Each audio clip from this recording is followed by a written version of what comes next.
after the whole debacle of it all. I think there were just a bunch of seeds of some good songs, but we just never developed them. I think some of it is real good and some of it is glorified demo. But what I would have wanted is that it would have been nice to have gotten a second shot. Well, success could have caused the continuation, he says. We went back off tour and started writing, and I don't know if it was trying to do the right thing. Well, I guess it was trying to do the right thing. I was trying to make that right Van Halen record. Like, I think the guy felt pressure, especially that second time, to like kind of fit into some sort of Van Halen mold, because what they delivered the first time out was not flying. And he knew that. Yeah. And that whole scenario must so befuddle Gary. I mean, really, Gary's a talented guy. He's a great frontman. And he's a great singer. He's a great lyricist. And he just must look back at that like, what the fuck was that? Like, it just has like that, almost like he ate a few burritos and too much tequila one night and just had a bad, evening or something. I don't know. It's just interesting. So there's all kinds of stuff like that. And we're just going to finish off with this one other nugget, which is from Sam talking about the Sam and Dave tour from 2002.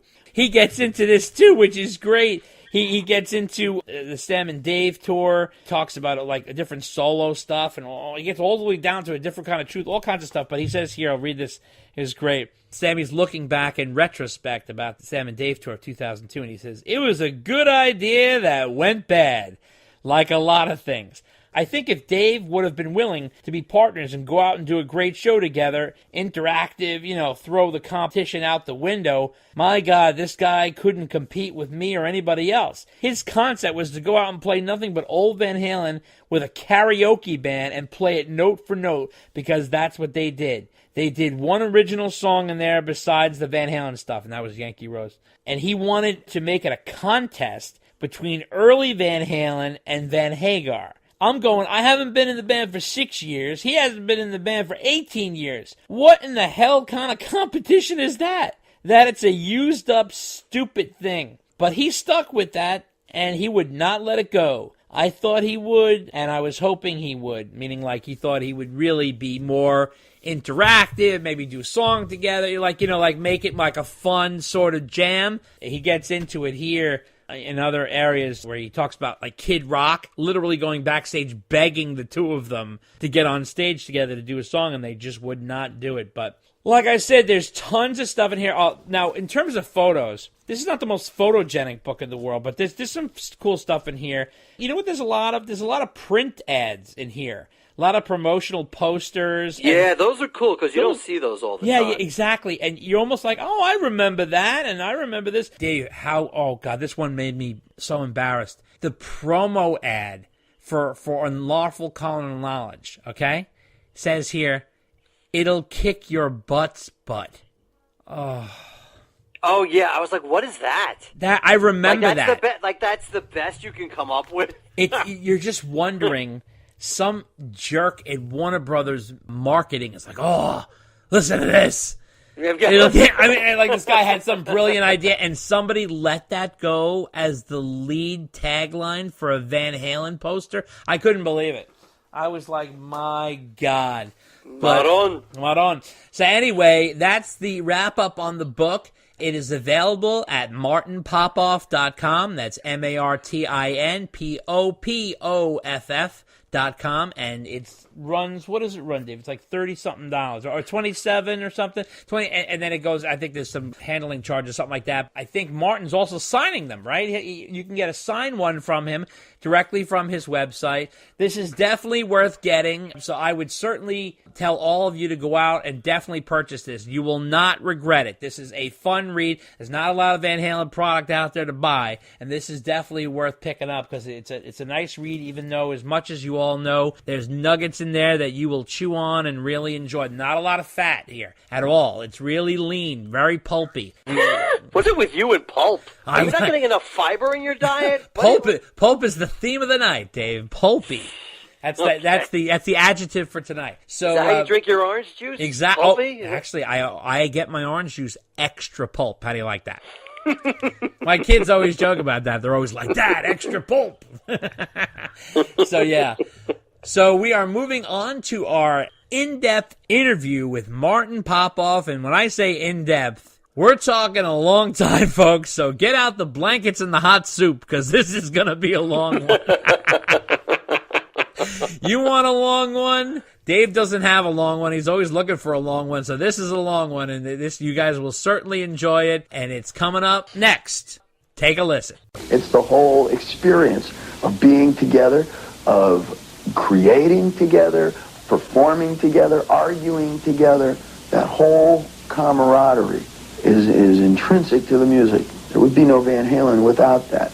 Hi, I'm Jackie Martling. My brand new autobiography, The Joke Man, Bow to Stern, is being released. Go to JackieTheJokeman.com. Great holiday gifts, easy to wrap. I guarantee you are going to love this book. Hi, this is Yano Anaya, Michael Anthony Jr. of the Harvard Teacher Video, Van Halen. You're listening to Dave and Dave, Unchained. Need a laugh? Check out the Funny How Comedy Podcast, which focuses on upbeat conversations with legendary comedians. It's free on Spreaker and iTunes. Check us out on Facebook at Funny How Comedy Podcast, on Twitter at Funny How Podcast, on Instagram at Funny How Comedy Podcast, or email us at funnyhowcomedypodcast@gmail.com. They think alike. They're into a lot of their musical tastes are basically the same, and I mean they probably play as well together as any two musicians ever could. And sometimes it's kind of like I'm going, get my foot in the door here so I can air it out, you know, and get my 2 cents in. But it's great though, and.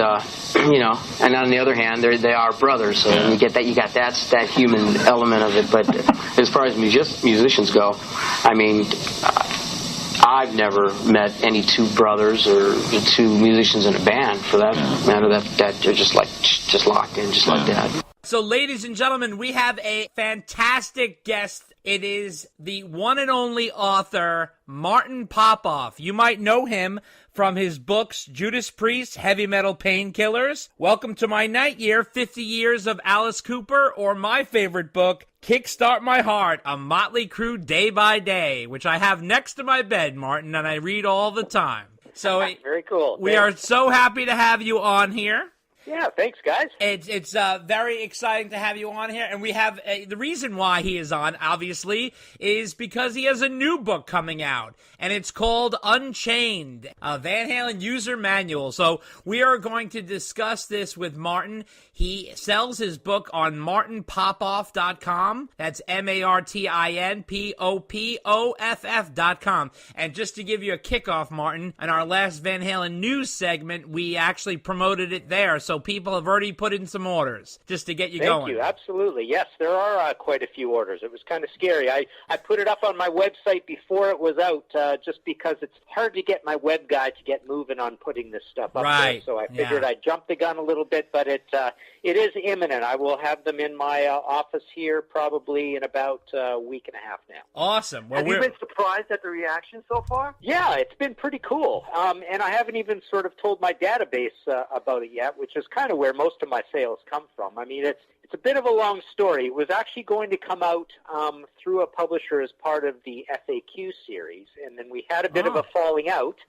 Bit of a long story, but I did a Black Sabbath FAQ for them, and they kind of wanted a lot of changes, and it was a little vague, and it was going to be a lot of kind of restructuring stuff, so I just basically sort of took it over because I don't mind self-publishing from time to time. Quite a few of my books are self-published. A lot are through publishers, but it works out kind of the same. So I just kind of took this one back, gave them back the advance, just going to do it myself.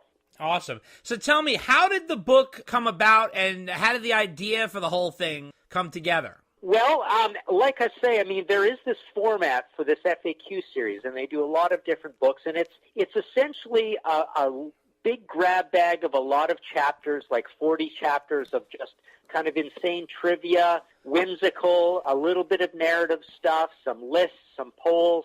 But basically, to make it quite different from what they had. I restructured it in sort of the other direction and put it together as more or less chapters that are based around each studio album. And then there's a lot of kind of like designed in pull boxes, some of them that go quite long, marbled in throughout those chapters, plus some appendices where I do some polling essentially on a few different things. So yeah, it started in kind of a weird way. It's different from a lot of my books. I mean, a lot of my books I tend to be very sort of interview intensive, and the FAQ series, they're not afraid to not want that at all. In fact, they wanted less of that. I had a lot of that in my Black Sabbath one, and that's kind of the thing I usually pride myself on is a lot of interview stuff. But I was also inspired by, I had to do these 2 books for Voyager Press, which was The Clash, All the Albums, All the Songs, and Led Zeppelin, All the Albums, All the Songs. Right. And those were straight hardcore me getting down and writing about and analyzing every single song from those 2 catalogs. So that also taught me, hey, there's kind of a cool market and a cool different way of doing books than usual that are more analysis and review and tearing apart this stuff and trivia stuff than straight kind of interview stuff. Sure. So, Martin, first of all, we love the title of your book. Oh, yeah. Thank you. Of course. And we're not biased at all, right? Yeah. So what made Makes you sense. choose Van Halen as a subject? Well, it sort of chose me. I mean, this series has a lot of bands done already, and it was just proposed to me to do it, and that's what got me down the path of Van Halen. You know, I've written books on so many other bands that there was no way I was going to do a book on these other bands.